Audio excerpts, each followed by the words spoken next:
Hi guys, Dave Man Max 6 for J Cutler TV, and we are back at Dave Fisher's Powerhouse. It's our new filming grounds since the Golds is no longer right now. I'm here with IFBB Pro Rodrigue Chesnier. Hi. And his training partner Mike. Big Mike. Big Mike. What's going on, you guys? So, Rodrigue, I just want to go back a little bit. You just finished competing in Utah. Jay was there. You didn't tell me you were competing. Jay shows up in Utah and says, "Hey, Rodrigue is there." So I'm like, this fucking guy, man. He never told me he was competing. Sorry, Dave. That's okay. So I figure I'd catch you after the show. Jay told me you look tremendous. You got first call out. So I want to go over the competition a little bit. But I want to take you back a little bit. I'm not talking too fast, am I? No, no. Okay. Sinon, je parle français. No, Sinon... Okay. English So, is good right now. so I was asking you if I was speaking too fast, but his English is good now. So, Rodrigue, you're from France. Yeah. And how old are you right now? 25. 25. Okay. Just turned 25. Okay. So you became a pro shortly after you moved to Venice. Yeah. And why did you actually come to Venice? And were you competing at the time, or what happened? Tell me the story a little bit. The first time when I come to Venice was because Stan called me for the prep for I think it was like 2018. Yes. Yeah. For the Olympia, For the Olympia prep. as he was prepping with Sean. Okay. Yeah, with Sean and Psycho. So it was just amazing and was really a chance for me. Like, I think this prep changed my life, to be honest. And just like to have the chance to train with Sean and Stan, and Sean just turned Mr. Olympia just after this was just amazing, because we have worked a lot and we have put all we can and we give all the best every day, and I have seen Sean like give really all the best. So it's really an inspiration for me and a huge motivation. So when Sean, so let me get straight. You're living in France. You knew Stan. You were friends with him before. Exactly. Okay. Yeah. So he came over here, obviously on vacation, never went back. Yeah. Became professional, and from men's physique to classic physique, and now he's actually in the open. Yeah. So he gives you a phone call in 2018, and he says, "Rodrigue, come to train with us. With Sean, he's probably going to win the Olympia. Come and train with us in Venice." Yeah. Were you competing back in France already, or what was going on? Were you doing bodybuilding? I have to like 2 compete in France with my old coach. Okay. But necessarily was not a good prep. Yeah. I'm still doing like 1 month and a half without carbs. 2 hours of cardio, 3 hours of training. Okay. So I was like dead, to be honest, and super slim. Okay. So yeah, now. Yeah, because I remember when you first came, you were lean, but kind of tall and stringy a little bit. Like yeah, I was much smaller. Yeah. Super skinny. Yeah. Super small. I think I was in kilogram was 75. So like 150, 160, 165, about 165. Yeah, Wow. So yeah. How tall are you? 5'10"? 6.2. 6.2. Yeah. That's small. Yeah, that's small. So Wow. I was like super small. So during like 1 month and a half. Yeah, 1 month and a half, Chris gave me like sweet potato and rice. Like I have never eaten like this before, and just like for blew up, yeah, for feel the muscle, Wow. And for grow like this. So in 6 months, I've made the best transformation of my life I have never do. I mean, when you are like with Stan and Sean and you have Psycho and coach, is like you can't lose. Yeah, exactly. You have to work, and you have the motivation. You have Sean Roden just with you, and you have Stan out, and he push you like every day, and you try to push him too, but it's like it's just a huge motivation, and you are like, okay, I have to do this. Yeah. If you make no progress, you better quit. Exactly. At this time, yeah. So, what show did you get your pro card? Because you were not a pro when you came here. No, so I was not pro. So I compete at the Sean Roden Classic. Okay. So I win my pro card at the Sean Roden Classic. Oh, nice. And I take the 3rd place 2 hours after at the pro show. Wow. And I take my qualification for the Arnold, and I make the top 10 after the Arnold. Wow. So for a rookie, I'm pretty happy about this. That's fast. Yeah, that's very fast. Pretty happy. Just to be on the Arnold stage was already a dream for me. So take a top 10 at the Arnold was really great. I mean, when I take a step back, when you are on stage and you make top 10, you are like, oh damn, I missed top 6. But when you take a step back and you say, okay, it was my first years, I'm rookie.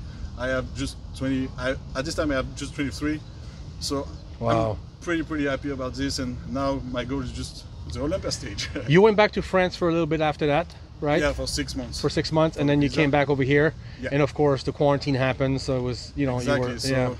So you were telling me off camera, and Mike and I were talking about that. It's very hard right now for all the competitors to actually get ready for shows, because as you get ready for shows, they keep getting delayed or they keep getting canceled. Yeah. So it's very, very hard mentally and physically, because, and for the pocket, obviously, because it's not cheap, you know, to prep for shows.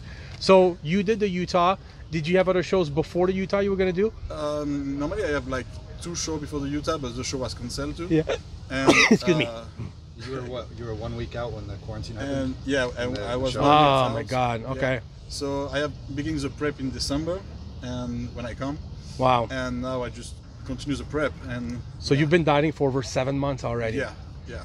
So you just did Utah, got great call out. You were in the first call out. Somehow, you ended up finishing 8th, but you told me that you spoke to a lot of judges and they actually had you in 3rd place. Yeah. So wow. I don't really understand it, but it's like this. Yeah, I know. It's just the juice. It happens in bodybuilding. Yeah, it's like this. So we don't have to be made. We don't have to like, oh no, so just okay. You get to roll with it. Yeah, you just walk and keep going, and that's it. Yeah, you are not going to change the world, so it's like just walking. Well, Jay told me you look great, so thanks so much. So as of right now, what would you like to do next, if it's possible? Meaning, what show? If I can compete, normally in New York, and then after like probably Cali or. Oh, that's right. A lot of people are prepping for Cali. Yeah, that would be good because it's right here. Yeah, Cali and probably Chicago too. So Cali, I think, is like 7 weeks out now. 7 or 8. Yeah. So that's soon. So this, and probably after Chicago, I don't really know yet. I mean, no people know, but I know. I just continue the prep and like still in shape for jump in a compete when I can. I mean, the good news is that you're ready, and all you have to do is cruise at this point. So that's a good thing. It's not so difficult to stay in shape. I mean, you have just to do the cardio and do the job and continue the diet for sure. Yeah. But when you are lean like this, you can just continue to work, and the body responds. So that's nice. That makes it sound easy, but it's not that easy. I know, Mike. Mike, you've been competing last year too. You actually did your debut in NPC last year. You did very well. Your first 2 shows, I think you competed twice. Yeah. You win 2 shows. You won, yeah. So you're 2 for 2 right now. Yeah. Of course, you had to take a little off season. You put some size on. You look good. You're strong in there. You've been lucky enough to associate with a lot of great guys, including Stan and Fran and the Rodrigue. So it's great for someone who just gets started, because you know when you first get into the game, the hardest part to actually get the right information right from the beginning. Exactly. He's the example of that. You right away hooked up with some of the best guys to be around, so it's great for you, right? Very grateful, yes. Just cut through all the red tape and went straight to the source. That's right. What would you like to do with this? So right now I'm prepping for the USA's. Just started first week, day 3. So they moved this, just so we know, you guys, they actually moved the USA early December, the same weekend as the Masters USA, which is right before the Olympia, correct? Yeah, the week before. So that's great. It gives you a good, what, 14 weeks, you said? No, I'm 19, I think 18 weeks out from USA's. Oh, wow. And 16 weeks out from a warm-up show just to get the rust off. And what class are you doing? Classic physique. Classic physique, okay. So what's your weight? Right now I'm 240. My weight limit is 230. Last year I was on stage at 211. I'm hoping I added maybe. You get some room. Yeah. You get some room to grow. Pounds of muscle this year. But that's awesome. Yeah. Are you still training with Fran? I see you with Fran sometime. Yeah, Fran and I are best friends. As long as Rodrigue, we're kind of our own group out here. We live together right now, actually. Oh, really? Yeah. All together? Fran and I. Do. Okay, yeah. And then nice. Rodrigue's down the street. It's cool to have just that, close, that camaraderie and stuff. But yeah, we train. He's going back to Spain this weekend, or Norway, to see his girlfriend. Okay. Maureen, IFBB Olympian. Yeah. And so I'll be doing prep with Rodrigue. So. Yeah. So we do the prep together, and I mean it's really great. I mean for me, when you find someone like Mikey and he train really hard, because you have someone like you say, oh, I train really hard, I know that, but you don't really train. And when you find someone like Mike and train really hard, it's really great, because you can push really. So you can push the prep, and you don't have to like rush during the training. Like, hey man, it's time to train. No, Mike is already ready, and he's like, okay, it's time to train. Yeah. So when you find someone like this, it's just a big motivation, and we just work together. And like, what I say to Mike is probably one of my best training partners, because we are together during like almost 2 years right now. Yeah. And we just work and we grow like this. So this works. Talk to me about the transition from going to Goals to Dave Fisher's Powerhouse. Obviously, this is a great place. We're grateful to have it. Someone's so Goals was open for a little bit. You were training there before they actually shut down the second time. Yeah. How was it? Tell me a little bit how it was. I heard it was like very was super strict and not very busy. No. Yeah. For be honest, no one is he was on the gym. Yeah. Was it a bit? Yeah, a little bit weird because we have to wear gloves and mask, but it's a rule, so yeah. it's like this. Yeah. But yeah, the big thing is like no one come at goals. Like during 15 days, the goals was empty. Like wow. Really, I have never seen the goals like this. That's kind of weird. Yeah, really weird. Like, weird feeling. When you know the Mecca with all the bodybuilders yeah. and all the motivation, all the champions, and yeah. we come to the Mecca for fierce motivation and that's for right. this. And when you come to the Mecca and you're the best one. Yeah, exactly. What happened? It's like what happened? Like where is the big guys? So I'm really thankful. I'm really great to have this place. Thank right God. now Yes. To train at Powerhouse, and I mean it's really great. You have a lot of IFBB Pro and a lot of people from Golds. Yeah. A lot of people from Golds have migrated here. From Golds here. Yeah. Than at Golds when the Golds was open. Temporary Mecca. Yeah. So we're grateful for Dave Fisher to welcome us here, and yeah. I think he's been great to open his door to all of us because where we go otherwise. And you do the best for the athletes, so that's really great. I mean, yeah, I'm really thankful. I mean, now without gym we can do nothing. Yeah. So be able to train here and like to have a good motivation and good gym, that all we need. Yeah. So what's the ultimate goal this year? The Olympia, hopefully. Olympia right? Stage. Yeah. I chased this dream during like too much time right now. So I just want the Olympia stage. I remember to dream about this when I see the cover of Jay in a magazine. I was like, Mom, one day I want to be like Jay. So yeah, now it's just I'm super close to this. So I have just to work and continue to work, and one day I'm on upper stage for sure. What does your mom think about this whole bodybuilding thing? Because a lot of times, sometimes the parents, when their kids get into bodybuilding, it's not always 100% supportive. They're always concerned, how are you going to make some money? How are you going to support yourself? It's not a real job. Yeah. How does your parents feeling about you chasing your dream here?